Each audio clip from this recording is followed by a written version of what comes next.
Señores, ¿cómo están ustedes? Buenos días. ¿Me escuchan bien?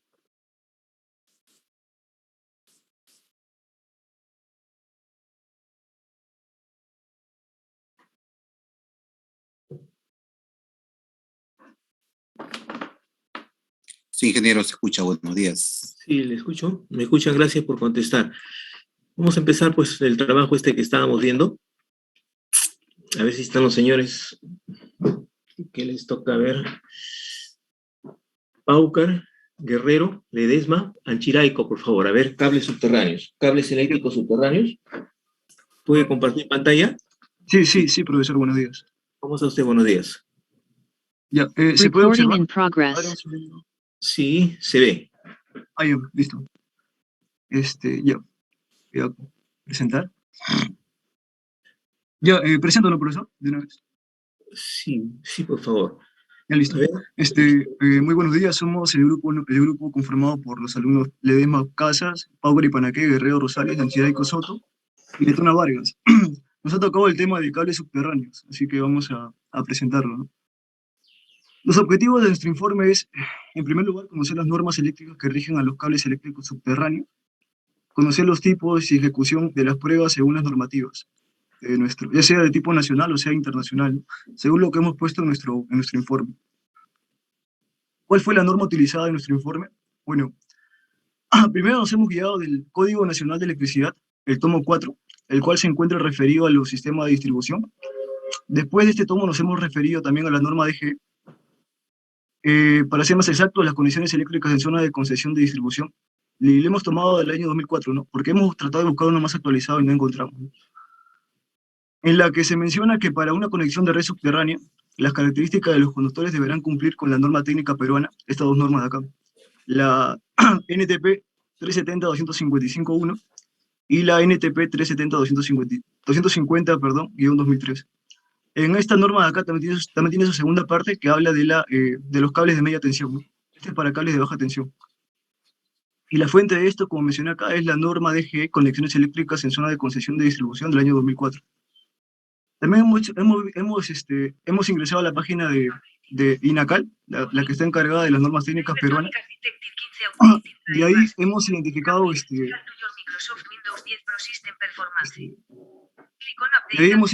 estos cuatro conductores de acá, ¿no? Esas cuatro normas técnicas basadas en los conductores. Y hemos señalado estas dos que mencionaron nuestras normas DGE, ¿no? Que es esta de acá, la 370-255-2014 y la 370-250-2010. Y nosotros hemos obtenido estas tres de acá, en un archivo PDF, que son la 370-255-1 del año 2004, que habla de los conductores eléctricos, de los cables de energía con aislamiento extruido y sus accesorios para tensiones nominales desde 1 kV hasta 30 kV, y esto hace referencia a la primera parte, la parte de desde 1 kV hasta 3 kV. También hemos obtenido la segunda parte, que hace referencia, de igual forma a la anterior, pero esto hace referencia desde 6 kV hasta 30 kV, que son para cables de media tensión. Y también la norma técnica peruana 370-250-2010, la que hace referencia a los cables aislados en calibres AWG, para uso en instalaciones interiores.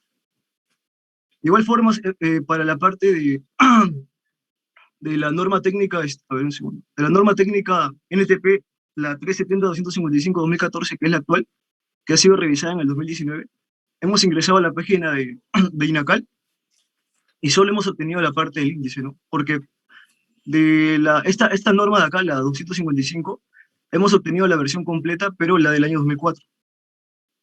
Pero sabemos de que la actual es la del año 2014, y de esa hemos obtenido la parte introductoria en la que mencionaron de que están basadas en estas dos normas técnicas internacionales, la IS 60502-1 y la IS 60502-2.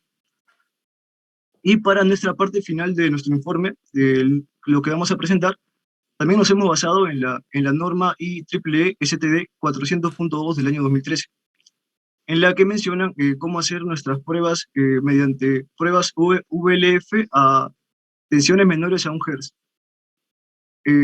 Ahora hago paso a mi compañero para que explique algunas características de los conductores subterráneos.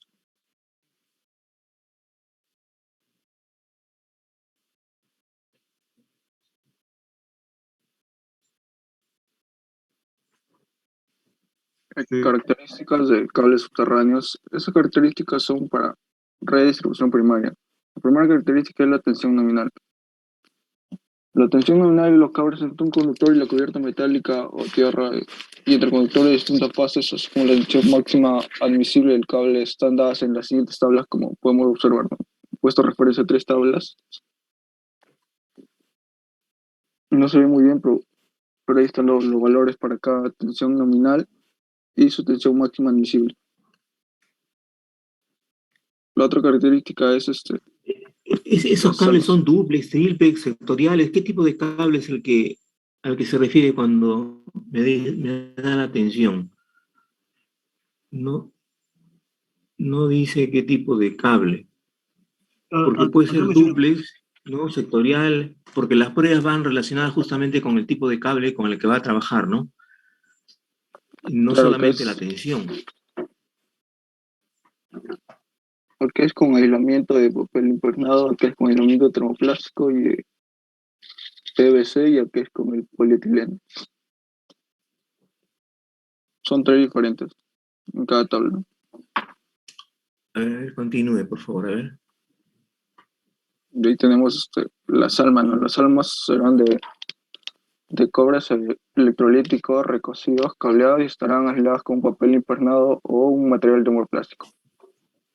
Las almas cableadas podrán ser circulares o sectoriales y en ambos casos podrán ser compactas. Las almas tendrán una sección adecuada a las intensidades de corriente previstas y en todo caso no inferior a 16 milímetros cuadrados para cables multipolares y a 25 milímetros cuadrados para cables unipolares. Ahí tenemos el aislamiento. El aislamiento está constituido por cintas de papel impregnado en una materia aislante o por papel o por material termoplástico. Esos aislamientos cumplen con las normas respectivas, como mencionó mi compañero anteriormente, ¿no? Y la cubierta protectora, que básicamente habla de la pantalla, cubiertas metálicas y armaduras, y algunas que tienen cubiertas exteriores. ¿Y de qué es la cubierta? ¿La cubierta protectora de qué es? ¿Mm? Puede ser cubierta de plomo, generalmente es cubierta de plomo. Realmente es A cubierta ver, de plomo.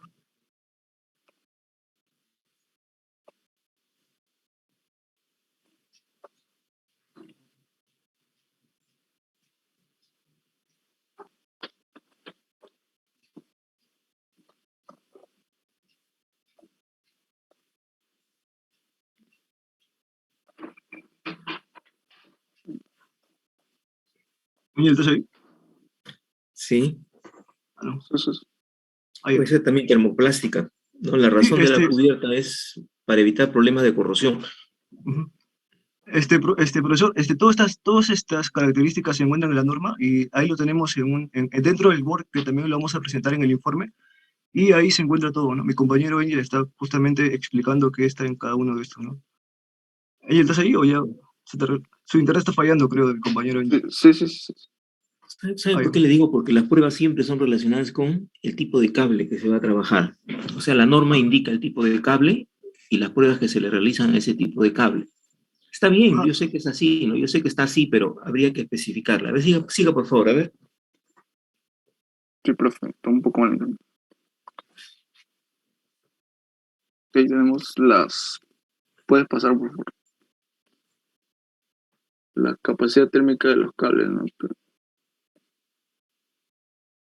Que mide las temperaturas visibles en los conductores para cables con aislamiento de papel y termoplástico en régimen permanente. Y en caso de Ujú. cortocircuito por un corto periodo de tiempo, como podemos observar en la tabla 2, ¿no? Tabla 2, 24.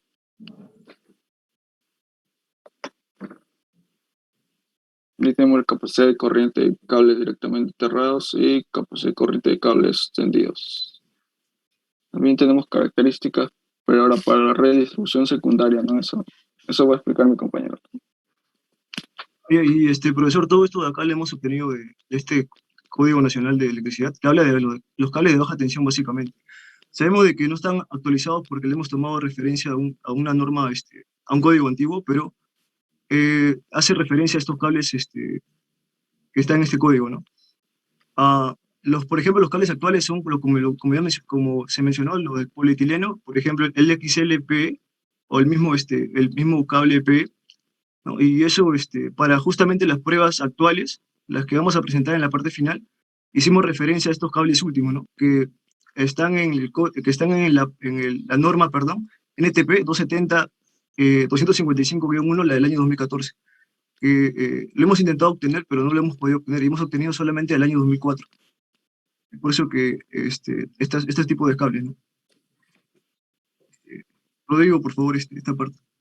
No, sí, está bien, yo entiendo lo que dicen, ¿no? Puede ser de antes todavía de ese año, la importancia radica en para qué tipo de cable. Pero bueno, a ver, Ya, vamos a ver qué cosa más dice. profesor, continuamos de la red de distribución secundaria. Voy a mencionar algunas condiciones generales. Los materiales a utilizarse en los cables subterráneos deberán cumplir las normas de DG Intitec correspondientes. Baja. Siguiente. Y la tensión nominal entre los cables, entre un conductor y la cubierta, debe tener una relación de más o menos 0,6 a 1 kilovoltio. Y también, como dice, la tensión máxima admisible en estos cables de red secundaria debería de ser 1,2 kilovoltios. Siguiente. Las almas, como mencionó hace rato, profesora, mi compañero, creo que las almas también deben ser de cobre de cobre electrolito, cableados y sólidos, y estarán aisladas con un papel o material termoplástico, dice. Las almas de los cables deben ser un hilo sólido o un conjunto de hilos, de los cuales pueden ser secciones circulares o sectoriales. También deben tener una sección mínima,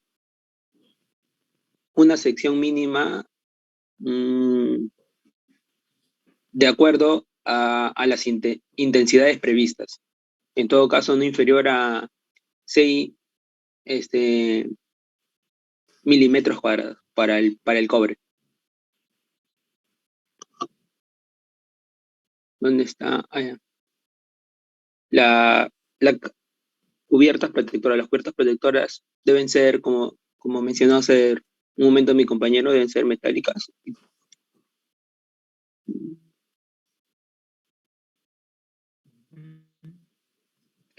Metálicas, y también puede ser, las protecciones internas deben ser con un material de aislamiento termoplástico. Siguiente. También hemos hecho ensayos de cables subterráneos de acuerdo a la norma técnica 370 peruana del 2004, una versión creo que un poco, como dijo mi compañero, más antigua. Y entre ellos hemos encontrado los ensayos de rutina, muestreo, tipos eléctricos, no eléctricos, ensayos eléctricos y ensayos después de la instalación. Como vemos, acá vamos a recalcar un poco los ensayos de rutina y de qué consisten un poco. Siguiente. Acá hemos hecho una comparación entre los ensayos de rutina en baja y en media tensión, los cuales son casi parecidos, pero la única diferencia sería que en los ensayos de media tensión se hace un ensayo de descargas parciales. ¿En qué consiste en la resistencia eléctrica de los conductores? La resistencia se hace una medición de resistencia en todos los conductores en cada longitud del cable que está sometido el ensayo de rutina. Y la longitud completa del cable se debe colocar antes en una sala de ensayos 12 horas antes del ensayo. Y esta medición de la resistencia luego se corregirá de acuerdo a las fórmulas y factores de la NTP 370-250, que también la hemos investigado, profesor. Los ensayos de tensión también se realizarán, o sea, dentro del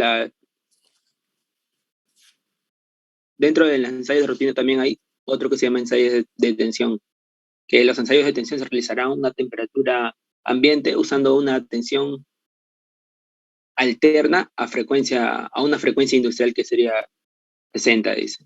También hay para cables unipolares y multipolares, pero las cuales los multipolares solo se trabajarían para cada fase nada más, la diferencia.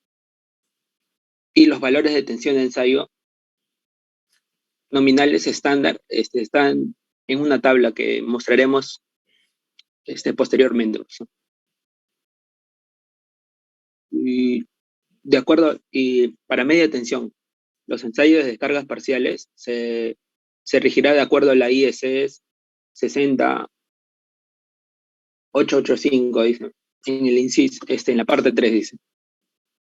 Nada, guiándonos de eso, y el principal requisito que se tendrá en cuenta será que no deberá ocurrir perforación dentro del aislamiento. Siguiente. Ya paso a mi compañero exposición.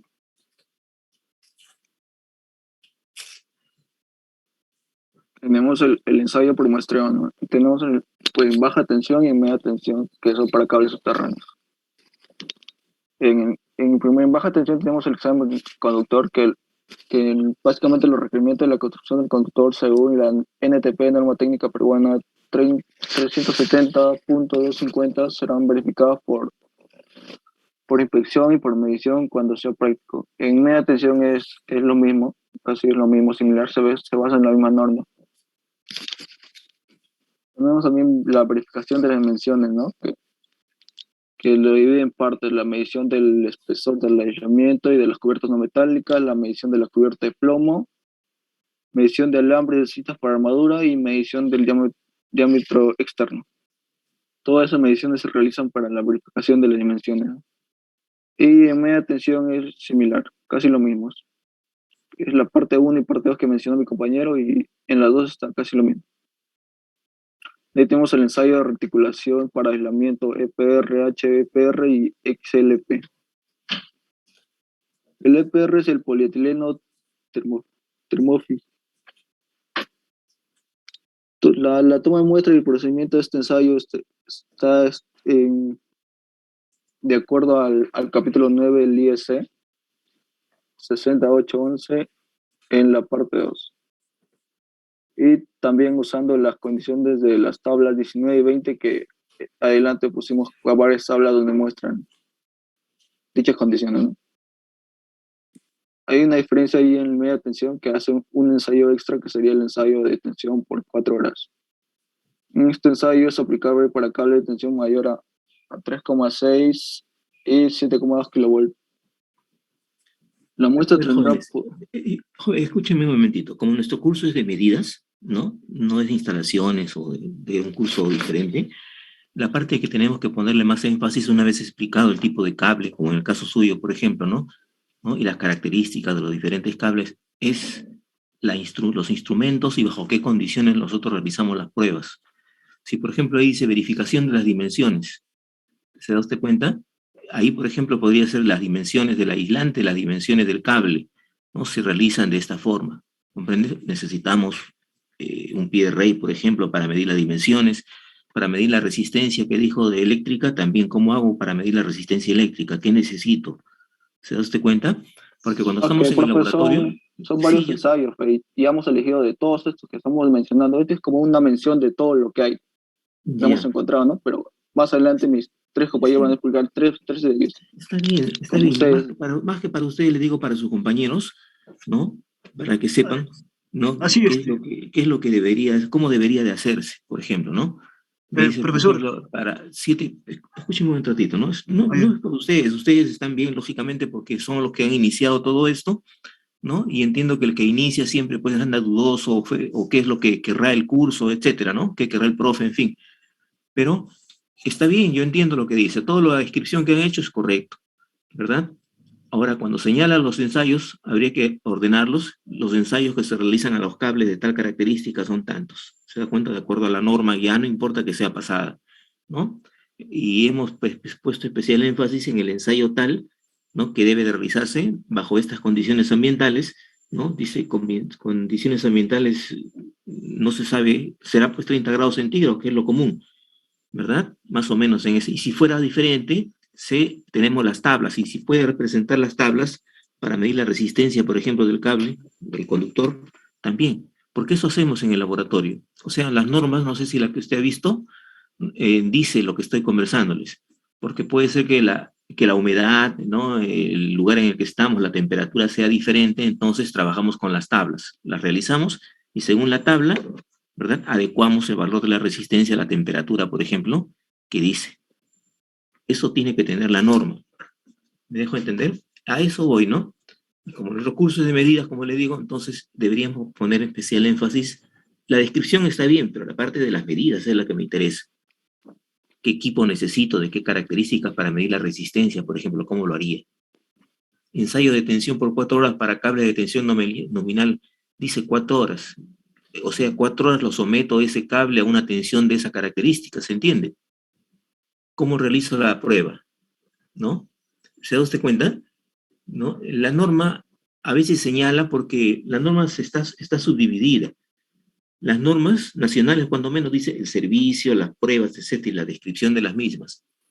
Uno puede coger para el mismo tipo de cable cualquiera de las normas que corresponden. ¿Se da cuenta? Entonces así podría ser más puntual y todos entenderíamos de la mejor forma. ¿Mm?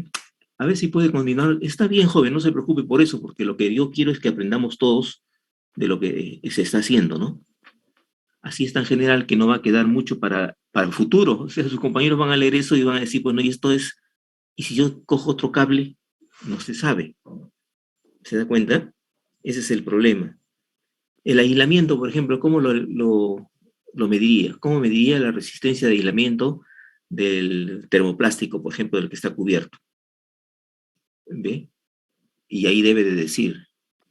Pero joven, continúe, ¿ya? No se preocupe por lo que le digo, simplemente es para todos sus compañeros, para que sepan qué es lo que yo estoy buscando y se interesen un poco más sobre la parte de pruebas, que es nuestro curso. ¿Mm? A ver, siga, por favor. Sí, puede pasar el compañero, por favor. Ujú. Ahí tenemos los ensayos de tipo eléctrico. Ahí tenemos en baja y media tensión la medición de la resistencia del aislamiento a temperatura ambiente, que cuando la temperatura ambiente en este caso nos dice que de requerimiento la medición puede ser confirmada a una temperatura de 20 más o menos 1 grado Celsius, ¿no? En este ensayo se hace la muestra antes de cualquier ensayo eléctrico, se debe realizar antes de cualquier ensayo eléctrico. Las cubiertas exteriores deberán ser retiradas y las bases deben ser sumergidas en agua a temperatura ambiente por lo menos 1 hora antes del ensayo. En la tensión de ensayo en corriente continua será de 80 volts a 500 volts y se aplicará por un tiempo suficiente para obtener una medición razonable estable, pero no menor de 1 minuto ni mayor de 5 minutos, ¿no? La medición debe hacerse entre cada conductor y el agua. Como le dije al inicio, se requiere la medición puede ser confirmada a una temperatura de 20 más o menos 1 grado Celsius. En media tensión tenemos el ensayo de descarga parcial que más adelante un compañero lo explicará a profundidad, ¿no? Es uno de los ensayos que hemos elegido para que se pueda explicar a profundidad la medición y todo lo que está ahora, lo que se requiere. Tenemos en baja tensión también la medición de la resistencia de aislamiento a temperatura máxima de la operación del conductor. En este caso, las fases del espécimen serán sumergidas en agua a temperatura de operación más o menos 2 grados Celsius, por lo menos 1 hora antes del ensayo. La tensión de ensayo de corriente continua será de 80 volts a 500 volts. Se aplicará por un tiempo suficiente para obtener la medición razonable estable, pero como dijimos anteriormente, no menos de 1 minuto ni más de 5 minutos. La medición debe hacerse entre cada conductor y el agua, ¿no? Similar a la anterior medición del aislamiento. Ahí tenemos en media tensión el ensayo doblados, seguido de un ensayo de descargas parciales que también el compañero va a explicar más adelante. Y el ensayo por 4 horas, que es muy parecido al que expliqué anteriormente. Medición de la tangente delta, que eso también elegimos para hacer como una medición que vamos a realizar a profundidad, ¿no? Una de las 3 mediciones que vamos a hacer a profundidad.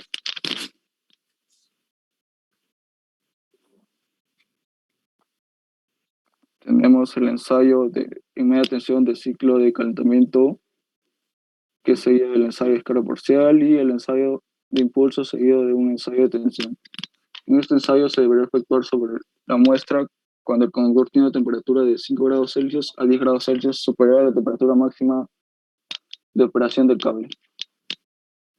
En este caso, los impulsos se aplican según el método operativo indicando el IEC 602.30 con los valores picos indicados en la tabla 14. Cada conductor aislado de cable deberá soportar sin fallas 10 impulsos positivos y 10 impulsos negativos de tensión. Después de efectuar el ensayo, se somete en cada fase de la muestra a un ensayo de tensión a frecuencia industrial a temperatura ambiente durante 15 minutos. Los valores de tensión de ensayo son indicados en la tabla 11. Siguiente, por favor. Eso va a explicar mi compañero. Ensayos de tipo no eléctrico. Los ensayos tipo no eléctrico requeridos por esta NDP son muchos. Encontramos creo que como 20 y hemos mencionado algunos nomás, que serían en baja y media tensión, que serían casi lo mismo, pero bajo distintas condiciones en baja tensión y en media. O sea, como ahí se especifica, se usan diferentes tablas. En media, por ejemplo, tenemos un ensayo que sería la medición del espesor del aislamiento. Que se toma una muestra de un cable aislado, dice, y las mediciones se realizan de acuerdo al capítulo 8 de la IEC 60811, y que el cual se explicará después a profundidad. Como requisito fundamental de esta medición, de este ensayo, será para que cada fase, el promedio de los valores de la medición no debe ser menor del espesor nominal, y el valor mínimo medido no debe ser debe ser menor al 90% del espesor nominal. La siguiente sería medición de los espesores en las cubiertas no metálicas. Se tomará una pequeña muestra del cable a medir.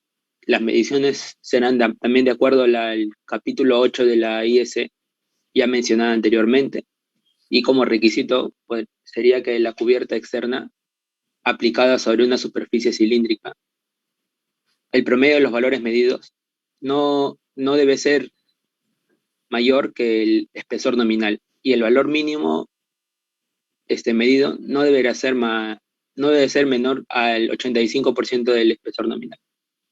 Como vemos, para baja y media tensión vimos que era lo mismo, pues.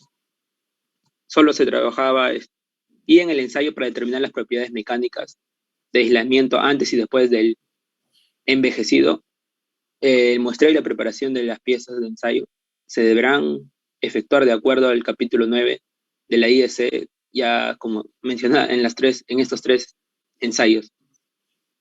Y nada más, como dije anteriormente, en media, no, sí, en media y en baja tensión se usan unas distintas tablas. Siguiente, sí, para mostrar las tablas. Y creo que no se aprecia bien, pero aquí hemos hallado, hemos puesto un poco de las tablas. En un Word ahí que le va a pasar después mi compañero se puede apreciar mejor porque no se puede ver bien. Siguiente. Siguiente. Y acá hemos puesto algunas tablas que se usan para cada ensayo del tipo no eléctrico. Siguiente, sí. Ensayos eléctricos después de la instalación. Solo si se requieren se efectuarán ensayos después que se haya completado la instalación del cable. Entre un acuerdo entre el fabricante y el comprador, pues se usará una tensión alterna a una frecuencia industrial. Y el ensayo tanto en baja y media tensión, como dicen los incisos, se realizará por 5 minutos entre la tensión de fase a fase. Y también el ensayo por 24 horas con la tensión normal de operaciones. Y los ensayos eléctricos, después de instalación, están sujetas a reglas de instalación ya mencionadas por la misma NTP. Siguiente. Ya doy paso a mi compañero para que continúe. Yo voy a hablar de la prueba ULF 0,1 Hz, la cual se encuentra estipulada en la norma IEEE 400.2 2013, perdón. Y para comenzar voy a comenzar a mencionar lo siguiente, ¿no? ¿Qué causa las fallas en los cables? Bueno, las causas en los fallos se puede causar por los siguientes motivos, ya sea influencias mecánicas, ingreso de humedad, falla del material, corrosión de la pantalla, envejecimiento en el borde y exterior del semiconductor, cambios estructurales, cambios electromagnéticos en el interior del semiconductor, el mismo estrés mecánico y corrosión del conductor, ¿no? Ahora, ¿por qué probar un cable? Bueno, la razón por la que se prueba un cable es, primero, por encontrar puntos débiles que son críticos para una operación segura y convertirlos en fallas sin generar algún efecto negativo en el cable, o causar envejecimiento en las secciones en buen estado. Otro es porque nos ayuda a prevenir fallos durante la operación de la red, ¿no? De esa forma garantizamos de que se opere de forma correcta. Y finalmente, para incrementar la calidad en el servicio. Para realizar una prueba simple de tensión soportada, lo que necesitamos hacer primero es que el aislamiento del objeto de prueba, en este caso nuestro cable subterráneo, debe soportar el voltaje aplicado durante un tiempo definido. Este tiempo definido lo define la norma según es estudiar el cable. En este caso lo define la norma IEEE, que lo vamos a ver más adelante qué tipo de tiempo es el que se debe hacer para un cable, ya sea de mantenimiento, ya sea de instalación, o sea un cable de aceptación, ¿no? Inclusive para cables que son de mantenimiento, pero que se encuentran en estado crítico. Y después, que no se debe producir una ruptura de aislamiento. Si se cumple estos dos, bueno, se logra, se dice, o que se pasa la prueba, o que no se pasa la prueba. O esa es la prueba simple de tensión soportada, es su principal objetivo. Y si se pasa o no se pasa. Y de acuerdo a eso se evalúa si es que es posible, en el caso del que no se pase, repararlo o simplemente cambiarlo, ¿no? Para el caso del voltaje de prueba, hay que mencionar esto, ¿no? Que mi voltaje de prueba, bueno, suele ser mayor que mi voltaje nominal. Y mi voltaje nominal, o mi voltaje de operación, es este de acá. Es el voltaje fase sobre la raíz cuadrada de 3, la cual es, como sabemos todos, el voltaje fase neutro. ¿Cuáles son las pruebas de aceptación o pruebas por reparación? Bueno, para comenzar tenemos la prueba de resistencia de aislamiento. Esta prueba se sigue usando hasta ahora, ya que existen equipos con la capacidad de inyectar tensiones ya sea de 1, de 1, de 5, de 10 y hasta de 15 kilovoltios. Y con eso podemos medir la resistencia de aislamiento de nuestro cable. En cambio, para esta prueba de acá, también denominada prueba con alto voltaje de ese IPOT, basada en la normativa IEEE STD 400 del año 1991, se hacía antes con valores ya sea 1, 3 o hasta 5 veces el valor nominal de operación. Y esto se hacía básicamente porque antes los cables de media tensión eran cables con papel impregnado sin aceite. Estos tipos de cables se probaban y aún se siguen probando con técnicas de corriente directa. Y se muestra, bueno, se nota que no se genera ningún tipo de daño durante la prueba.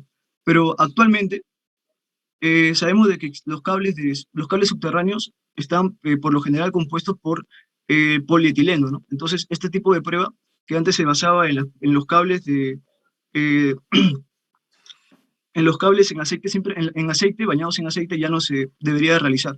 Y la explicación también de por qué no se hace, lo voy a explicar en la siguiente PPT. Actualmente existe una tendencia a realizar las pruebas mediante técnicas con alto voltaje. Son técnicas basadas en corriente alterna. Y esto se debe básicamente porque, como ya mencioné hace un momento, se presenta un efecto negativo cuando se aplica voltaje DC o pruebas DC-IPOT sobre cables con aislamiento del tipo XLPE, los cuales reducen significativamente su vida útil. En muchos casos, por ejemplo, al no disponer de equipos AC, equipos de prueba, acá debería decir equipos de prueba del tipo de corriente alterna, se continúan usando este tipo de métodos destructivos, ¿no? Sobre todo para esos tipos de cables que son de cables basados en polietileno. Hoy en día, como ya mencioné, también se ha comprobado de que este tipo de pruebas DC reducen significativamente la vida útil de los cables actuales. ¿En qué norma nos hemos basado? Bueno, actualmente, para comenzar las pruebas actuales permitidas, ¿no? Tenemos las pruebas AC de 60 Hz y AC de resonancia. Para realizar este tipo de pruebas, necesitamos que nuestros equipos cuenten con alta capacitancia, ya sea para 60 Hz, por ejemplo, necesitamos que inyecten alta potencia reactiva. Y esto hace que el equipo sea muy grande, inclusive que no pueda ser transportado y por tanto no pueda ser medido, por ejemplo, para cables en distintos lugares. Es por eso de que este tipo de técnica de acá, de pruebas AC a 60 Hz, que son básicamente las condiciones de trabajo, se hacen sobre todo para cable de transmisión. Después tenemos las pruebas DC, como ya mencioné, pero esto va a ser únicamente para los cables PILC, para los cables HVDC y para los cables EHV. Y finalmente tenemos las pruebas que son actuales, las que se hacen para los cables subterráneos, que son las pruebas ULF, que son pruebas de frecuencia muy baja, que se da por lo general a 0,1 Hz. ¿Y qué intención tiene esta prueba, esta técnica de 0,1 Hz? Bueno, es que aprovecha la baja frecuencia y reduce así el consumo de potencia reactiva, permitiendo así crear equipos portables, tales como los equipos de corriente continua. Como ya mencioné acá, para realizar la prueba a 60 Hz, necesitamos un equipo con gran capacitancia y que inyecte gran potencia reactiva. Pero si ahora solo necesito a 0,1 Hz, los equipos típicos actuales suelen rondar el valor de 0,6 microfaradios de capacitancia, lo cual hace que mi equipo sea portable y sea de un tamaño pequeño, no tan grande en comparación a este, y que pueda ser transportable. Y eso también, esos equipos los vamos a mostrar más adelante, ¿no? ¿Qué tipo de equipos son con los que se hacen estas pruebas? La normativa VLF vigentes son básicamente dos, ¿no? La IS 60502-2. De esta normativa de acá, como mencioné al inicio de nuestra presentación, nuestra normativa NTP, la 2014, está basado justamente en esta normativa de acá, esta normativa internacional. Esta normativa menciona cómo se aplican los cables ULF de 0,1 Hz, y también menciona cómo se aplican los cables resonantes, ¿no? Para estas pruebas resonantes, para tensiones que van desde 1 kV hasta 30 kV. Después, otra normativa vigente para este tipo de prueba que vamos a presentar para mi VLG es la prueba IEEE 400.2 del año 2013, la cual habla sobre las pruebas de cable aplicando técnicas con frecuencias menores a 1 Hz. Y el rango de voltaje es de 5 kV a 30 kV. ¿Cuál es el efecto de la prueba DC sobre, por ejemplo, nuestro cable, lo que mencionamos al inicio, ¿no? Nuestro cable es XLPE. Bueno, acá voy a resumir todo esto, porque acá son los tipos de efectos que hay, y este es el resultado, ¿no? Pero básicamente voy a resumir de la siguiente forma. Hay que recordar que el cable tiene un comportamiento parecido a un capacitor, es decir, que tenemos dos placas conductoras y un aislamiento en el medio. Por tanto, si yo aplico una tensión continua, estaría cargando una pila, es decir, estaría cargando, perdón, como una pila. Es decir, estoy inyectando electrones, cargando la capacitancia del cable, y si además ese cable posee defectos, ya sea puntos débiles, voy a tener mayor electrones en este punto. Y eso va a generar cargas espaciales alrededor del defecto. Estas cargas espaciales son las polarizaciones en el aislamiento. Luego, si por ejemplo yo mantengo la prueba por un largo periodo, una vez terminado la prueba, y si este cable soporta la tensión de prueba, o sea, pasa la prueba de aceptación, la prueba de aceptación en tipo DC, entonces lo que se procede a hacer es descargar la capacitancia del cable. Y si por ejemplo se logra descargar la capacitancia del cable, antes se mencionaba de que estaba correcto, pero lo que se demostró es que se lograba descargar la capacitancia del cable, pero no se lograba despolarizar este cable. Es decir, luego de que la descarga luego de que se descargara, quedaba una polarización en el aislamiento. Y esto era debido a que la constante del polietileno reticulado es muy grande. Inclusive esta constante de tiempo puede durar hasta 20 horas. Estas cargas espaciales hace que dentro del aislamiento se reduzca la rigidez dieléctrica del cable. Y posteriormente a esto, cuando yo energizo mi cable, una vez pasado la prueba, tengo un remanente, como se muestra acá, de cargas residuales espaciales. Ahora, ¿Este remanente qué hace? Bueno, acá mencionamos el resultado, ¿no? Como resultado del anterior, el campo eléctrico aplicado genera un estrés equiparable a 2 veces el valor nominal de una prueba de corriente alterna.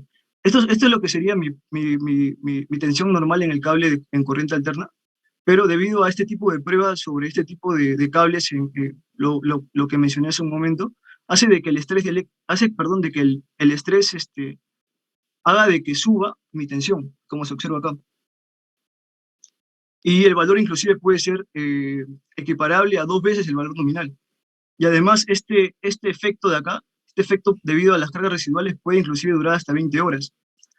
Y se sabe de que este efecto de acá hace de que se reduzca la vida útil de mis cables, ¿no? Es por ello de que se deja de usar este tipo de método de prueba DC y actualmente se usa la prueba ULF.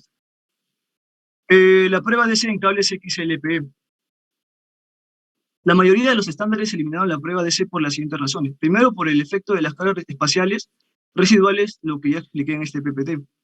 Y segundo, porque no se visualizan algunos defectos, ya sean huecos y cortes. Estos cortes pueden ser cortes de aislamiento, ya sean perforaciones, hendiduras, e inclusive ingresos de humedad. El efecto de las cargas espaciales ocurrió mayormente en la primera generación de cables de polietileno. Estos cables de polietileno de la primera generación eran impregnados en aceite, pero actualmente se deja de hacer eso, ¿no? Es por ello de que básicamente se basan en dejar de hacer esta prueba DC en cables XLPE por esto de acá, porque no se visualizan algunos defectos, ya sean huecos y cortes. Entonces, ¿por qué no aplicar la prueba DC? Bueno, debido a que las fallas peligrosas no pueden ser detectadas con la prueba DC, incluso con niveles de tensión de pruebas aumentados. En esta tabla, por ejemplo, observamos eso. Por ejemplo, si realizamos la primera prueba que era a 50 Hz, que es la prueba a condiciones de trabajo, y si lo realizábamos a 2 veces el valor de operación, el valor nominal, durante 30 minutos para 10 cables, nos resultaban que nos mostraban las 10 fallas en los cables. Ahora, si realizábamos las pruebas ULF, que hay dos tipos, hay de tipo sinusoidal, hay el tipo coseno rectangular, que lo voy a explicar más adelante cuál es la diferencia entre ambos, y lo realizábamos a un nivel de tensión de 3 veces el valor nominal durante 30 minutos, observábamos también de igual forma de que se detectaban los 5 errores en los 5 cables, como se observa acá. Y de igual forma para este tipo de prueba de tipo oscilatorio, el cual es una prueba que está basada en la regla IEEE 400.4, que aún no se actualiza en todas las normas, pero ya está en proceso de actualización. Y de igual forma, ¿no? Si se realizaba 50 pulsos en los 5 cables, se detectaban los 5 errores. Pero ¿qué pasaba con la prueba DC? En la prueba DC, por más de que se hacía una tensión 8 veces más grande o 10 veces más grande durante 30 minutos, en los 6 cables de prueba no se detectaba ni un solo error.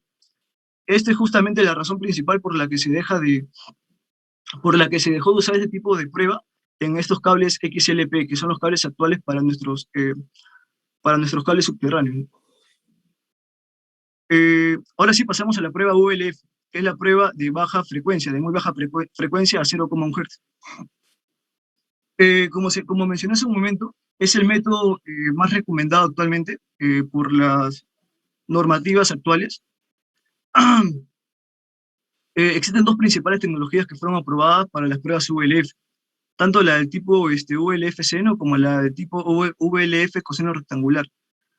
Las características de estas son las siguientes. Por ejemplo, acá en la ULF seno tenemos que el sistema de prueba es de baja potencia. ¿Qué quiero decir con esto? Es que por ejemplo, mis equipos de pruebas tienen baja capacidad, y la capacidad con la que tiene mi equipo está directamente relacionado con la distancia de mi conductor que yo voy a medir.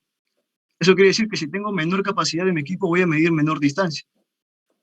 Por eso de que acá menciona de que tiene baja potencia. En cambio, el ULF coseno rectangular es de mayor potencia, o sea, por lo general suele rondar los 5 o 6 veces más la capacitancia, perdón, que mi ULF seno. Mi ULF seno típico suele ser de 0,6 microfaradios. Este de acá suele ser de 3 microfaradios, 4 microfaradios y hasta 5 microfaradios. Como mencioné hace un momento, esto hace, mi capacidad baja hace que mis cables sean cortos. ¿Por qué? Porque en la siguiente diapositiva voy a presentar por qué es que mis cables van a ser más cortos de lo debido si tenemos una menor capacitancia en nuestro equipo. Finalmente, para mi VLF seno, otra característica es que puede usarse para el diagnóstico de tangente delta y descargas parciales. Ahora, se ha demostrado de que pese a que se hacen este tipo de descargas parciales, o pruebas de descargas parciales, perdón, no se compara a si lo hacemos con las condiciones de 60 Hz. Por eso de que si existe, pero no se recomienda del todo, ¿no? Realizar mi prueba de descargas parciales con esta señal. En cambio, con esta señal del tipo coseno rectangular sí se recomienda. ¿Por qué? Porque esta señal de tipo coseno rectangular, su cambio de polaridad son semejantes al estrés producido cuando se opera a 60 Hz. Es por ello de que sí es bueno, a comparación de del tipo seno, para realizar las pruebas de descargas parciales. ¿Cuál es el procedimiento de pruebas VLF de 0,1 Hz? El primer paso es reconocer de que es una prueba de tipo, de tipo corriente, de tipo de AC. Segundo, antes de iniciar la prueba, debemos determinar la capacitancia del cable. Este paso es importante, ¿no? Porque no podemos comparar mi capacitancia, no podemos realizar la prueba sin antes comparar mi capacitancia de cable y mi capacitancia de mi equipo. Y tercer paso, debemos determinar la capacitancia, que debería ser, del equipo disponible para ejecutar la prueba. Acá, como menciona, la capacitancia del equipo de pruebas debe ser mayor o igual a la capacitancia del cable a probar. En la siguiente diapositiva voy a dar un ejemplo de cómo es que se realiza este tipo de comparación. Y, como mencioné, mis valores típicos de capacitancia para equipos de prueba ULF es que suelen rondar los 0,6 microfaradios de capacitancia. Esto generalmente para los de tipo seno, para los de baja potencia. Para los de alta potencia suele rondar los 3 microfaradios y hasta 5 microfaradios. Acá, por ejemplo, tenemos la forma en la que, cómo es que se aplica esta regla de acá, ¿no? La regla que menciona de que mi capacitancia del equipo de pruebas debe ser mayor o igual a la capacitancia del cable a probar. Por ejemplo, acá hay dos formas de determinar la capacitancia del cable, ya sea por formulita, en la que la primera parte tenemos la constante de rigidez del cable, y acá está el logaritmo del diámetro, ya sea exterior e interior. Y otra forma es guiarnos de la misma tabla generada por el que nos brinda el cable. Para este ejemplo, por ejemplo, hemos tomado para un voltaje clase de 15 kilovoltios y para un espesor en unidades en medidas AWG de 500, para este tipo de diámetro y para este tipo de diámetro exterior, se ve que, según la tablita, de que posee esta capacitancia de cable por microfaradios por kilómetro. Entonces, si yo realizo mi operación, o sea, multiplico esta expresión de acá, que es la capacitancia de mi cable por kilómetro, y lo multiplico por la distancia, como mencioné en la diapositiva anterior, acá, la capacitancia del equipo de pruebas debe ser mayor o igual a la capacitancia del cable a probar. Entonces, con esta inecuación de acá, yo puedo determinar cuánto es mi longitud máximo de cable que puede ser probado a 0,1 Hz, con este equipo de capacitancia 0,6 microfaradios. El resultado nos da que es menor a 2,276123 kilómetros, pero se recomienda usar hasta un máximo aproximado de 2 kilómetros. Ahora vayamos a mis pruebas VLF a frecuencias menores a 0,1 Hz. Como mencioné hace un momento, las pruebas que se hacen a 60 Hz implica una mayor capacidad del equipo, un mayor tamaño, y por tanto que el equipo no pueda ser, portable. Entonces, para hacer equipos portables con poca capacitancia, la corriente alterna se hace a una frecuencia muy baja, de 0,1 Hz. Y con 0,1 Hz nuestros equipos solo necesitarán una capacidad típica, como mencioné hace un momento, de 0,6 microfaradios. Pero existen dos formas en las que podemos aumentar el tamaño del cable para el mismo equipo, o sea, para el equipo de 0,6 microfaradios. La primera forma es aumentamos la capacitancia del equipo conductor. Por ejemplo, si pasamos de mi prueba VLF seno a mi prueba VLF coseno rectangular, en la que esta de acá suele tener 5 veces más el valor de capacitancia que mi VLF seno, entonces podríamos medir, por ejemplo, 5 veces más el tamaño calculado en esta operación. Si acá calculamos 2, podríamos medir para 10 kilómetros. Y otra forma es reduciendo mi frecuencia aún más, porque como mencioné, la frecuencia está directamente relacionada con la capacitancia que tiene mi equipo. Entonces, para los equipos que voy a mostrar en la siguiente diapositiva, existen un rango, un rango de trabajo. Por ejemplo, a 0,1 Hz, voy a mostrar de forma rápida. Por ejemplo, para este equipo de acá, el ULF34E, si trabajamos a 0,1 Hz, la capacitancia de este equipo sería 0,5 microfaradios. Pero si trabajamos, por ejemplo, a 0,01 Hz, la capacitancia de este equipo va a ser 5 microfaradios, lo cual hace de que se pueda extender el tamaño de mi cable medido. Volviendo a esto, pero existen razones por las que no se hacen pruebas menores a 0,1 Hz. Por ejemplo, como menciona acá, ¿no? Dice, la prueba ULF es solamente apropiada para la longitud de cable hasta que la frecuencia permanezca en 0,1 Hz. Tan pronto como la frecuencia se reduce, es menor a 0,1 Hz, tiene un impacto directo sobre la confiabilidad de la medición. O sea, la medición ya no va a ser tan confiable, es por ello de que no se recomienda. Esta es la recomendación, por ejemplo, de la IEEE 400.2 para pruebas ULF, la cual lo hemos parafraseado de lo que se encuentra citado en la misma página en el mismo documento de esta prueba, en el que, por ejemplo, recomiendan trabajar con frecuencia mínima de 0,1 Hz. Pues disminuir esta frecuencia generará que no sea del todo confiable la medición, pudiendo generar esto que más adelante se produzcan fallos. Si hacemos una mala medición de estas pruebas, pues es posible de que se presenten fallos, ¿no? También menciona la IEEE 400.2 cuál es el nivel de rango en el que debería adecuarse esta prueba. Por ejemplo, con respecto a las pruebas de aceptación, como la que menciona acá, como para instalación, los voltajes de prueba suelen estar entre 2 veces el valor nominal y 3 veces el valor nominal. Mencionándose que si este es un cable muy importante, de gran importancia, este valor va a tender a aumentar un poco, ¿no? Este es recomendable para cables de 5 kb a 69 kb, que son los cables de media tensión. Y con respecto a la prueba de mantenimiento, señalan que el voltaje de prueba suele estar, al 75% del voltaje de aceptación. O sea, si acá era 2U0 o 2,5U0, el voltaje de prueba, es el voltaje de mantenimiento, suele rondar el 75% de este valor tomado para el voltaje de aceptación o de instalación. Y para el caso de cables críticos, se recomienda solamente usar 1,7 veces el valor del valor nominal. Esto también está simplificado en una tabla que lo vamos a ver un poquito más adelante.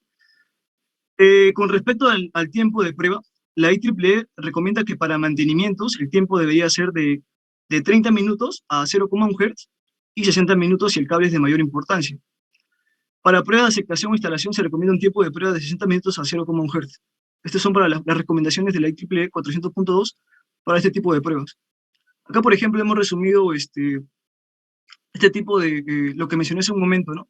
Por ejemplo, para un cable de 15 kb, esta es una recomendación de la misma IEEE, como menciona acá.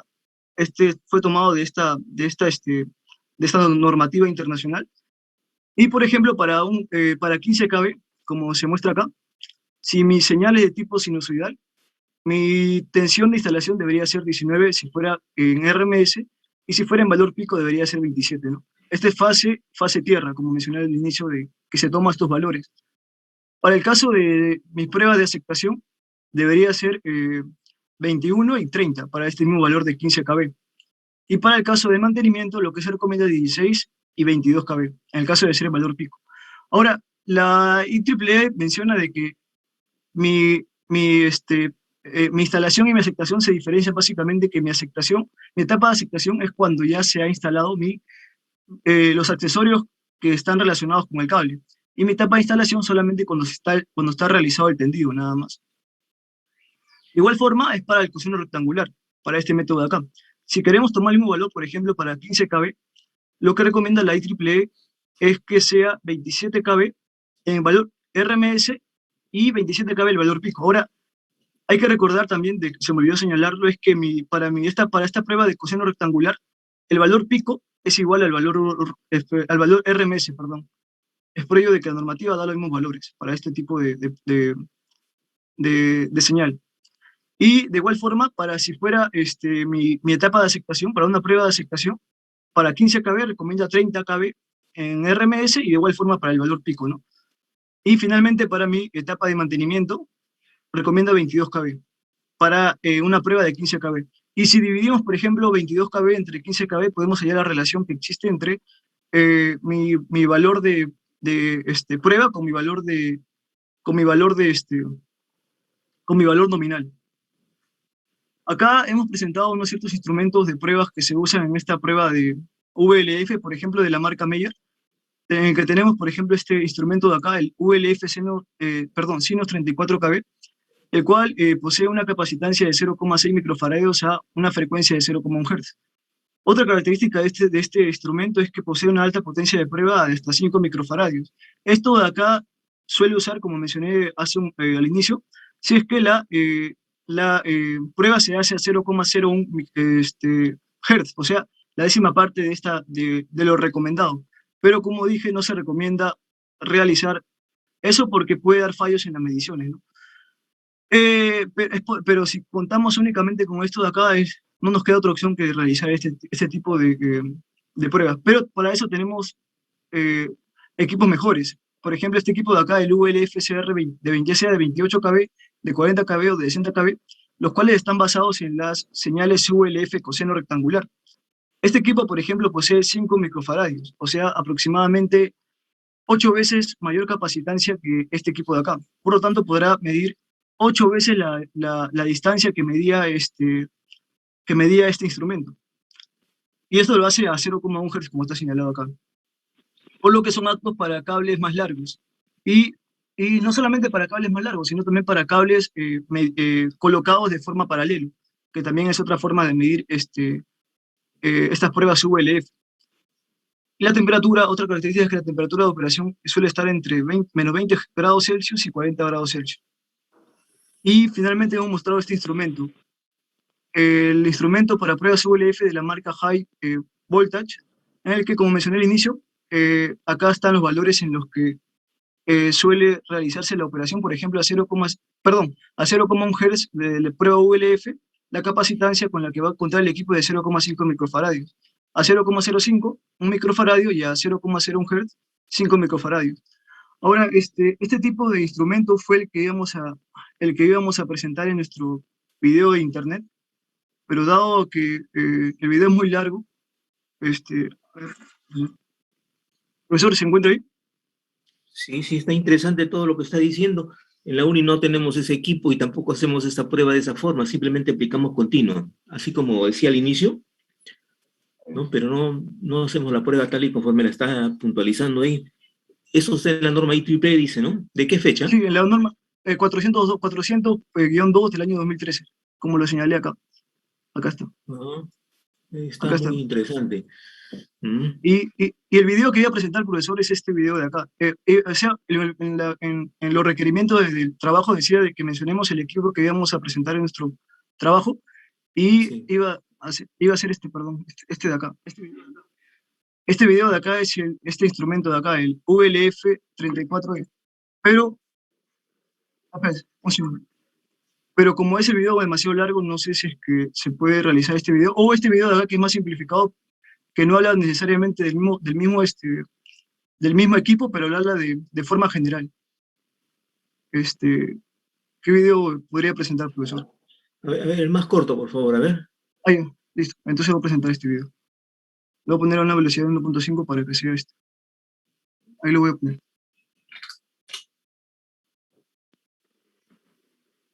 ¿Se escucha el video, profesor? No se escucha. Un segundo, por favor, voy a compartir este audio.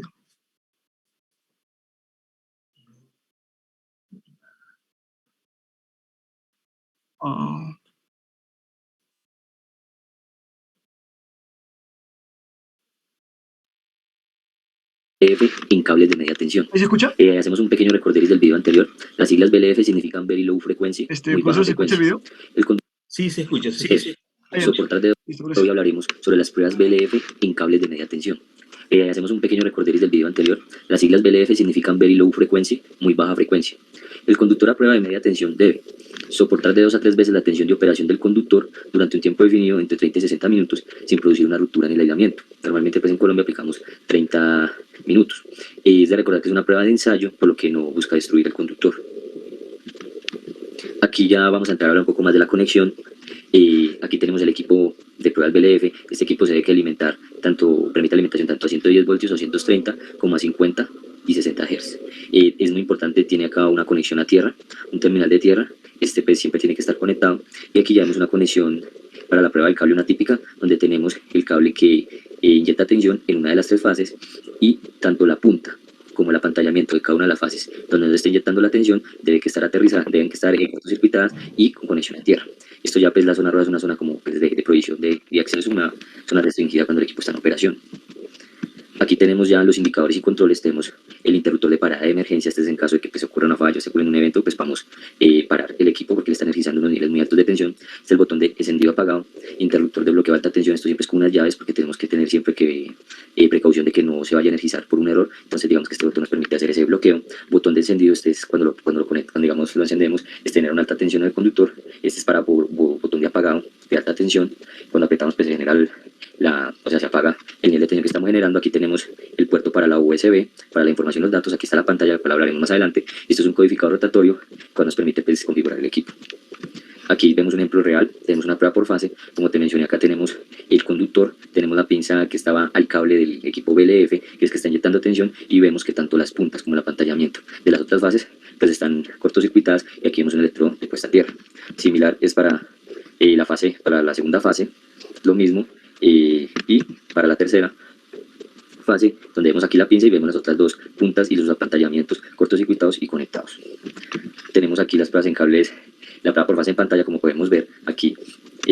Tenemos una onda sinusoidal, esto te lo expliqué en el video anterior, si quieres aquí te dejo para que los veas. 288 nanofaradios es el nivel de la capacitancia del cable para el nivel de tensión que se está probando.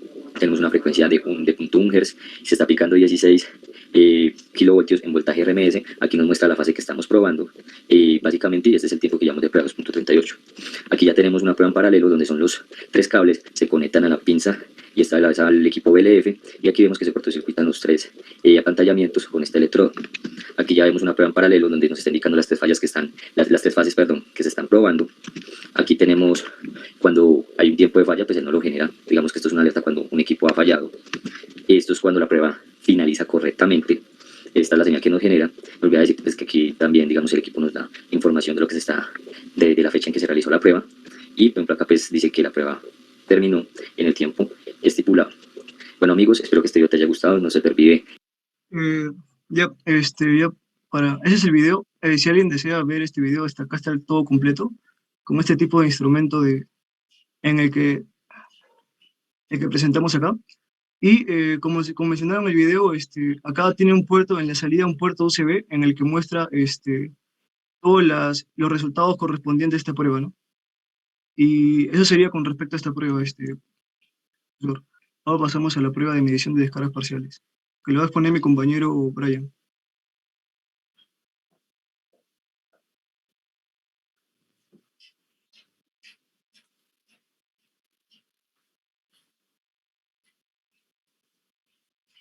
Ahí va.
Siguiente, por favor. Consideraremos un circuito equivalente que consta de dos elementos, una resistencia y un capacitor. Si le aplicamos una tensión alterna, veremos su diagrama fasorial. En el caso ideal, este cable no debería tener pérdidas ni fugas, y solo debería tener una corriente capacitiva. Pero en el caso real, también tendremos una componente resistiva. Entonces, podemos pensar en la tangente delta como la relación entre la corriente resistiva y la corriente capacitiva de un elemento que solo debería tener corriente capacitiva. A mayor resistencia, el cable tiene más daño, y a menor tangente de delta tenemos una mejor condición de aislamiento. Siguiente. La norma IEEE indica que se debe medir la tangente de delta con tres parámetros principales. La tangente de delta, que la acabamos de definir, que era la corriente resistiva entre la corriente capacitiva.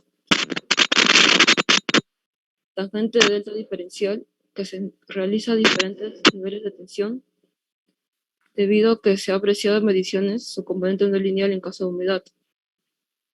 Como la técnica no es destructiva, se toma una tensión de hasta 1.5 veces la tensión base neutra operación del cable y se resta esa tensión a 0.5 veces. También se exige ver la estabilidad en cada valor que tomemos, y es como la desviación mínima estándar cuando tomamos varios valores durante la medición. Siguiente. Para medir la tangente de delta, cuando aplicamos la norma IEEE 402, implica hacer la prueba a 0.1 Hz. También la norma nos dice que se pueden hacer de 8 a 10 mediciones por cada nivel de voltaje, pero como queremos que no sea destructiva, la norma recomienda hacer 3 incrementos de voltaje. El primer incremento sería de 0.5 veces la tensión, después de la tensión, y después 1.5 veces la tensión. No se me escucha muy bien. ¿Puede hablar más fuerte? Sí, pero creo que es el micrófono. Ya, después vemos cómo hacer el procedimiento paso a paso. Siguiente. Como la frecuencia es 0.1 Hz cada 10 segundos, empezaremos a tomar lecturas cada ciclo de tensión aplicada de tangente delta. Después se tomará el promedio y después también se toma el promedio para cada incremento de voltaje, a 0.5 veces la tensión, después a la tensión y después a 1.5 veces la tensión. Siguiente. Teniendo los tres valores de tangente de delta, podemos calcular la tangente de delta diferencial. A mayor pendiente, se presentará mayor daño, y si es horizontal, estaremos hablando de un cable sin daño.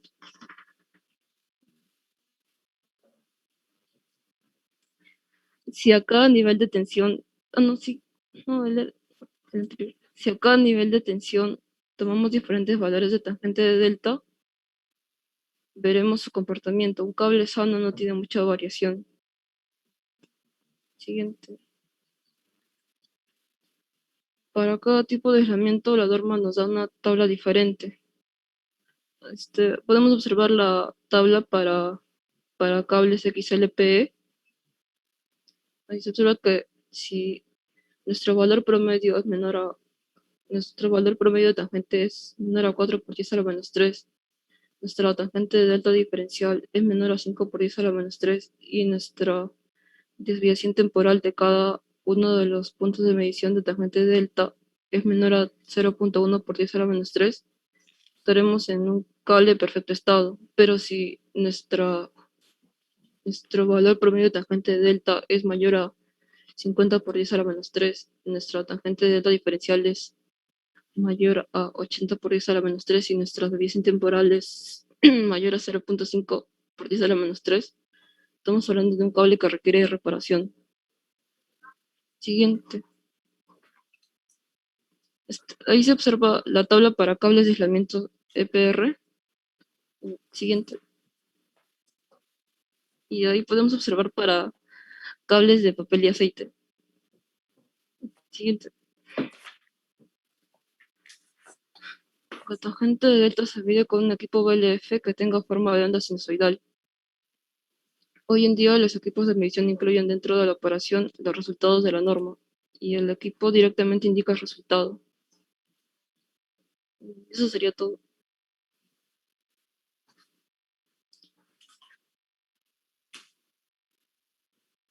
Oye, profesor, con respecto a la bibliografía, le hemos colocado en nuestro Word, que está, en el que está toda la información. Eso sería todo. Sí. No le he escuchado muy bien a su compañera, es la verdad. ¿Para qué sirve? A ver, que me digan para qué sirve esa prueba última que ha estado especificando su compañera, ¿no? Su compañera letona, ¿es verdad? Hola. Sirve principalmente para detectar arborescencias acuosas. ¿Para qué dijo? Para detectar arborescencias acuosas. ¿Y eso, pues, para qué sirve? ¿No? Oye, es que a veces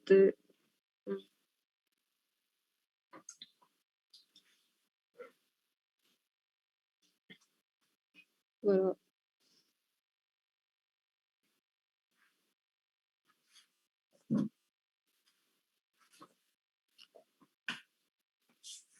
A ver, lo dejamos ahí nomás.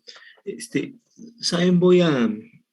Como no tengo la posición de poder, aunque yo creo que sí puedo dejarlo su trabajo, ¿no?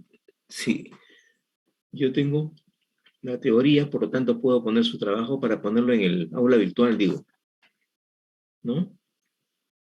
Voy a abrir más bien entonces una pestaña para que los trabajos que ustedes están presentando los pongan ahí y sus compañeros puedan ganarse de alguna forma con lo que ustedes están explicando, ¿no?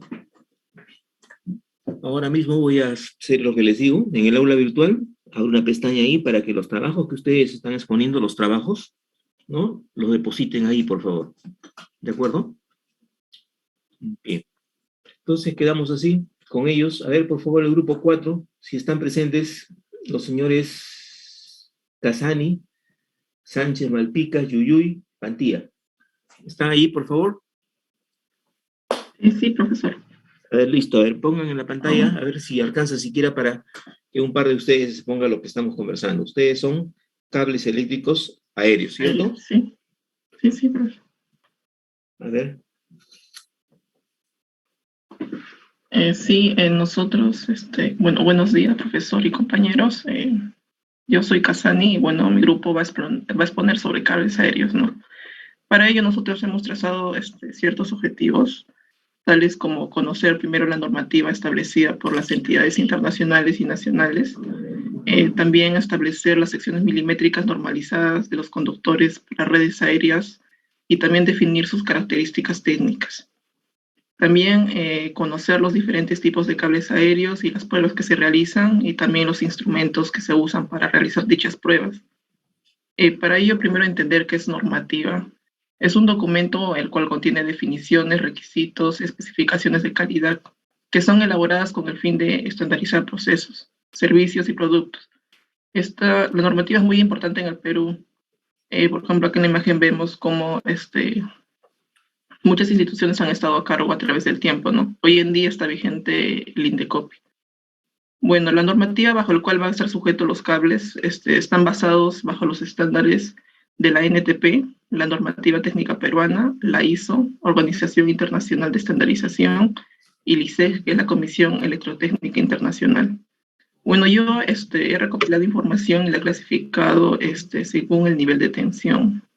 Por ejemplo, en alta tensión, se usan estos códigos y normas, por ejemplo, la IS 60889, la IS 60228 y así entre todo esto de aquí, ¿no? Bueno, principalmente en alta tensión, lo que se usa son conductores de aluminio con alma de acero galvanizado.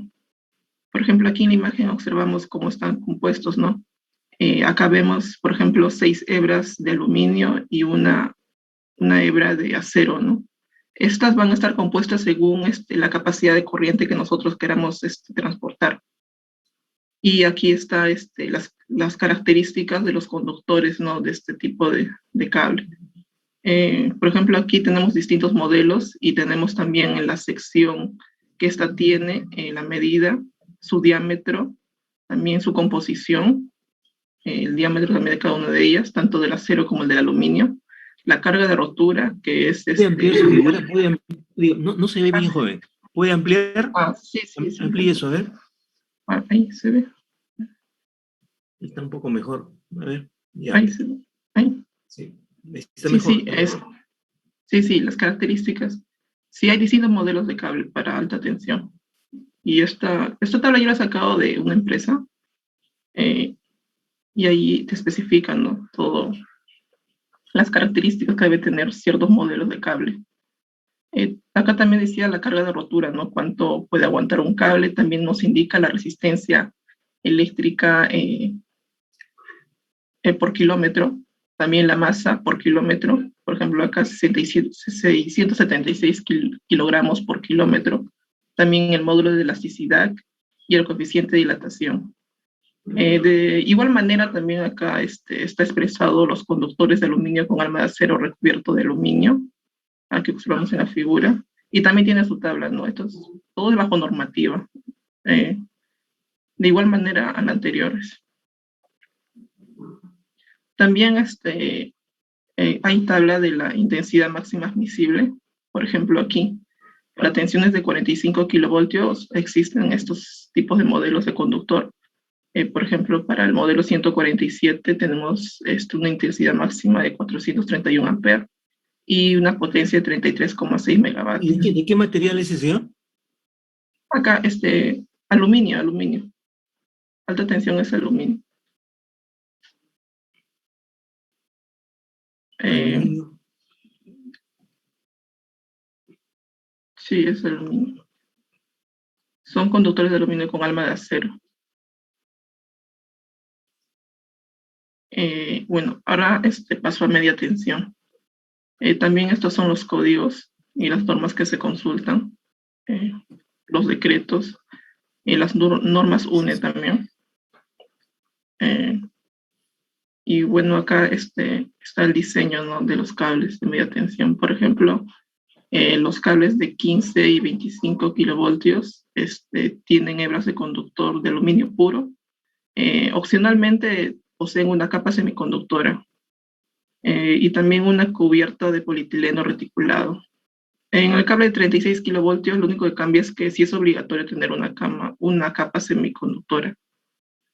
No, aquí en la imagen se ve, acá en la izquierda se ve el de 15 kilovoltios, acá se ve que no tiene una capa semiconductora, en cambio aquí sí. Bueno, estas son las características de los conductores de aluminio puro, conductores de fase.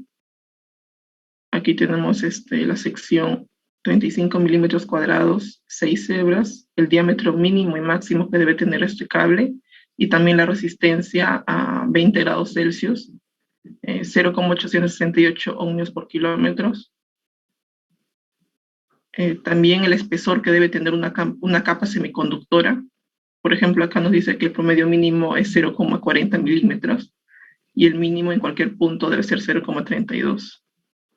Acá nos indica, por ejemplo, que la resistividad máxima de la capa semiconductora antes y después del envejecimiento no debe superar los 1,0001 ohmios.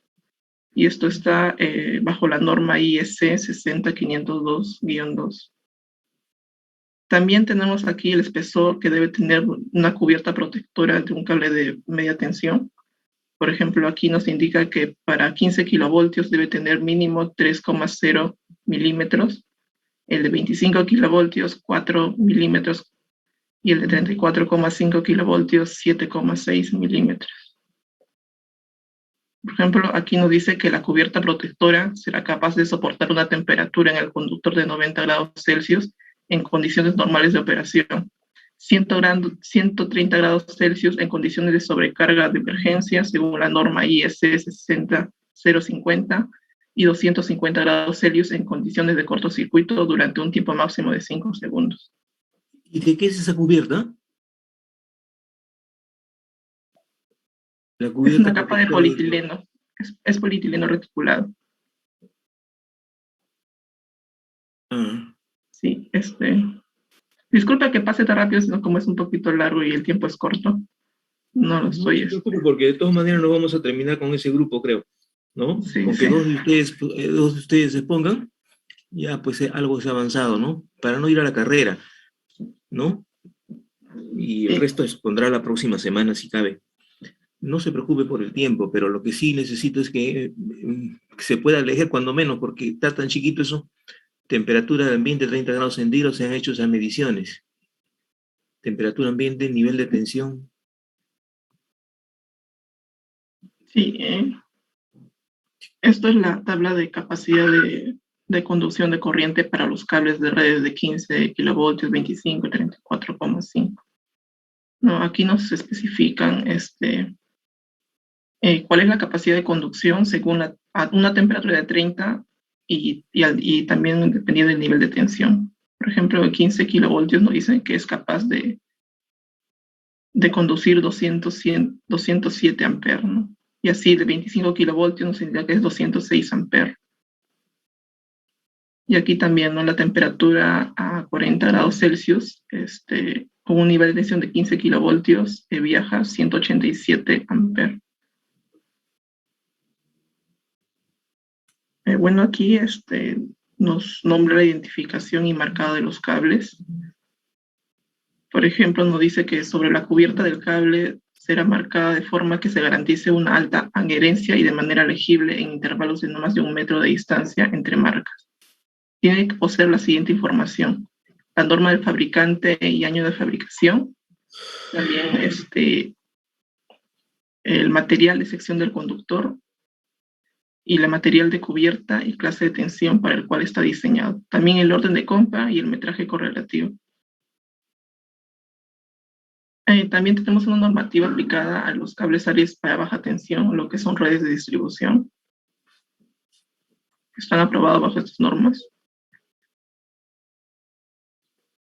y la cual tiene estos códigos y normas a consultar, como son prescripciones generales del Código Nacional de Electricidad del tomo 1, sistemas de distribución del Código Nacional de Electricidad del tomo 4, y las normas INTITEC.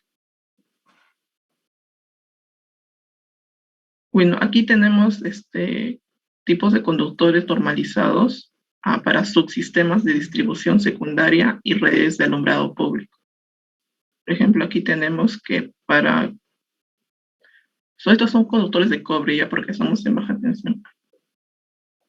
La sección que tiene, por ejemplo, aquí es 6 milímetros cuadrados, el número de alambres es 1, el diámetro es 2,76 milímetros, el espesor de la cubierta tiene que ser 0,8 milímetros, el diámetro 4,36 y la masa por kilómetro debe ser 65 kilogramos. Y así cada uno se especifica. Acá tenemos cables para redes de distribución primaria. Tenemos cobre, aluminio. Y aquí también igual de tal manera. La sección, el número de alambres, el diámetro, todo esto está especificado según norma. Y también la masa, ¿no?, de los cables por kilómetro. Bueno, aquí en las especificaciones nos indica que los conductores protegidos tienen que llevar marcados su designación, sección nominal, el nombre del fabricante, ¿no? Por ejemplo, aquí tenemos conductores desnudos de cobre. Tenemos aquí las especificaciones aquí en la tabla, el material del conductor, su resistencia eléctrica y la resistencia de tracción.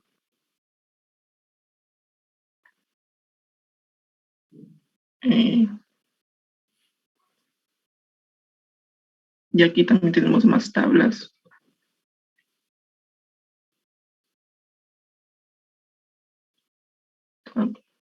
Y aquí tenemos la tabla de factores de corrección en conductores desnudos para temperatura ambiente diferente a 30 grados Celsius, temperatura máxima del conductor a 75 grados Celsius, ¿no? Factor de corrección. Estos Este tema lo explicaron con más detalle mis compañeros. Básicamente lo que yo quería mostrar es aquí que todo esto, las especificaciones técnicas de los conductores son establecidas todo bajo norma.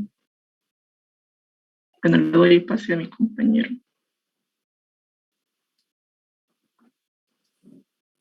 Profesor, ¿me escucha? A ver si le escucho. La parte de pruebas que nos interesa, por favor. O sea, no sé cuál de los cables, con cuál de ellos va a trabajar, ¿no? Las Sí, pruebas, se por ve. ejemplo, a ver. Esa prueba de Eh, envejecimiento, ¿cómo se realiza?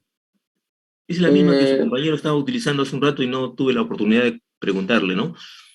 bueno, se someten a extremas temperaturas, ¿no? Para examinar, como dice, la elongación.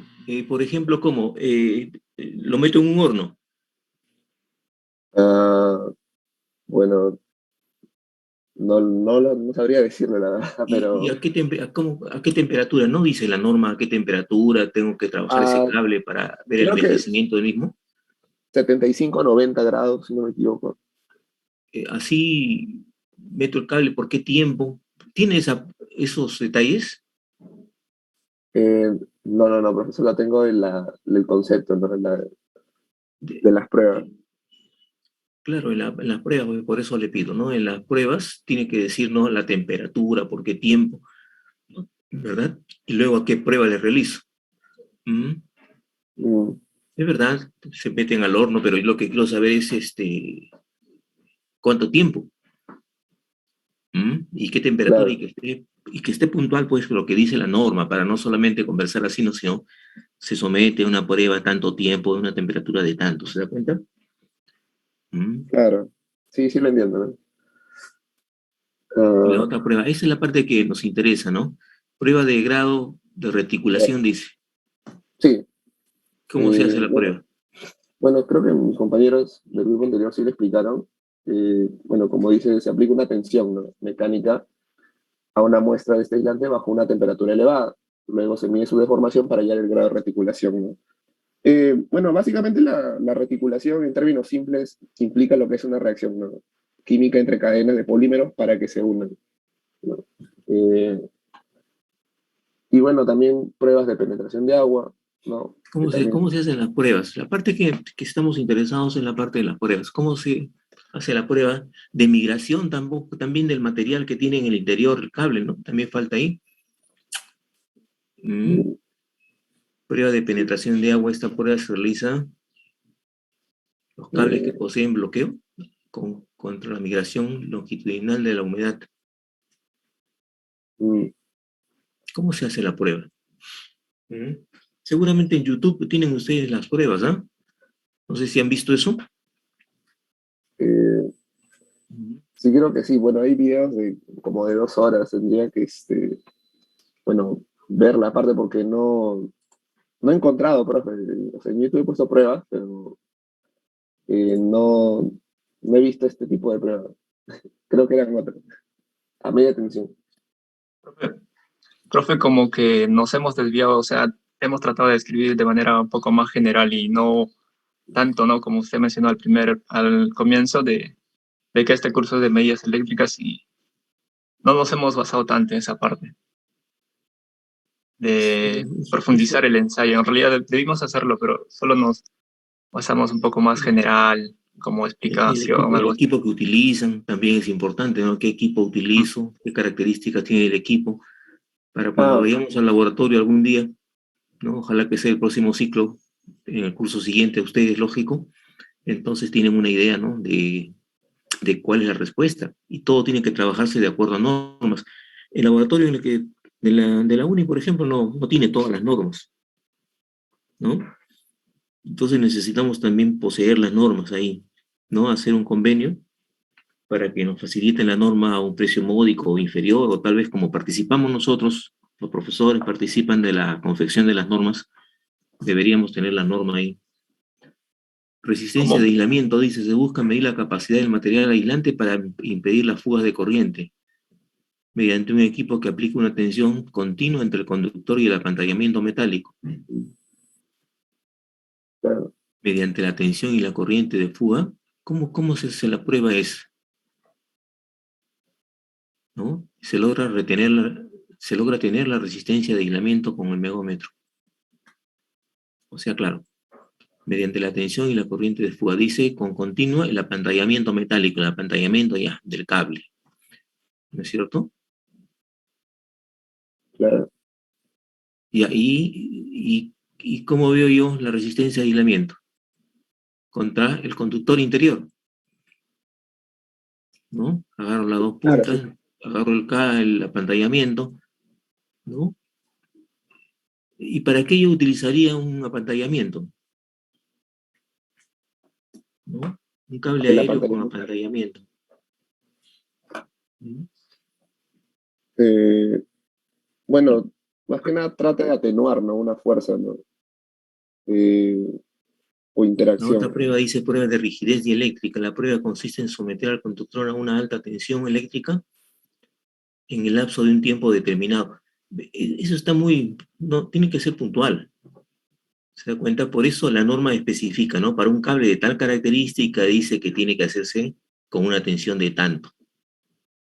Luego de ello se tendrá que verificar si el aislamiento presenta alguna rotura, pero no sabemos qué tensión le hemos aplicado.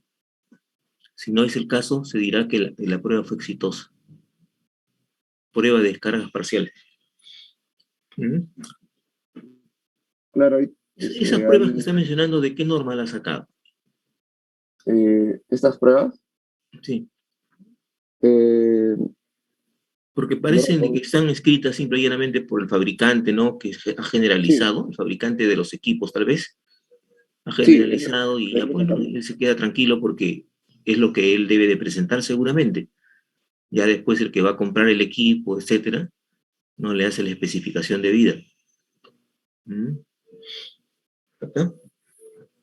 claro. Es prueba de la tangente delta, dice. Prueba alta tensión. ¿De qué norma ha sacado? No está en la norma, ¿verdad? Eso lo ha sacado ese fabricante, supongo yo, de ese comerciante, de ese comprador. ¿Mm? Sí, ¿Quién es Montesto 200? el equipo Montes 200 es una solución portátil, como acá se ve, ¿Qué mide? ¿Cómo mide? No, no. o sea, permite medir tanto en mediciones en línea de descargas parciales como el monitoreo temporal en línea de descargas parciales, ¿no? Se puede utilizar en varios activos eléctricos, ¿no? De medida y alta, no, de media y alta tensión. Mm, bajo carga para evaluar el estado de aislamiento. Ah, ahí pusimos la imagen del equipo, ¿no? Montesto 200. Y después sigue alta tensión. ¿Qué dice en alta tensión? En este ámbito, Sí, se enseña definiciones de un tipo de prevenir. cables. Por ahí tenemos que empezar, ¿no? Si vamos a hacer, ¿no? Empezamos con los tipos de cables y después vamos viendo las pruebas. Ujú. Mm. Bueno, en los diferentes tipos de cables, ¿no? Ahí lo que son los cables monopolares, como lo dijo también anteriormente, lo hemos sacado de una empresa, ¿no? Centelsa, la empresa Centelsa, ¿no? Acá podemos ver lo que es los cables monopolares, todas sus especificaciones, ¿no? De 5 kilovolts, con una temperatura de operación a 90 grados, ¿no? Nivel de aislamiento entre 100 y 133%. Y acá tenemos las partes, ¿no? Conductor de cobre suave, blindaje en polietileno reticulado semiconductor, ¿no? Que es esto de acá, parte 2. Aislamiento polietileno reticulado XLPE, ¿no? Que es este de acá. Blindaje de aislamiento. Mire, nos quedamos muy bien para el próximo martes. Ustedes Ujú. empiezan. El próximo martes también tenemos los señores que tienen que ver contadores de energía y aisladores de porcelana. Ustedes empiezan, y yo entiendo que no tenían las especificaciones tal y conforme ahora sí seguramente ya las conoce, ¿no? Sí, La sí, sí, norma profe. tal dice tal cosa. No importa que la norma sea antiquísima o sea de donde fuere, no sea del país que fuere, quiero decir, ¿no? Pero la norma debe de decir la temperatura, debe decir las tensiones, debe decir cómo se realizan las pruebas igualmente, ¿no? Y el año en el que son esas normas. Y pues de esa manera trabajamos de manera ordenada. No se preocupe por la nota, todos los que están exponiendo están aprobados, no hay problema ahí. Lo que quiero es que se vea el esfuerzo en su trabajo. ¿Estamos de Ok, acuerdo? profesor. Sí, Ya, sí. pues, quedamos entonces hasta la próxima semana, ¿no? Y empezamos con ustedes. Por favor, estén puntuales para que alcance el tiempo. Gracias, Ok, profe. igual, pásenla bien, tranquilos, ustedes ya saben, estamos todavía en pandemia, cuídense bastante. Ok, Hasta luego, querido hasta luego, profesor. hasta luego. Hasta luego. Hasta luego, hasta luego. Record.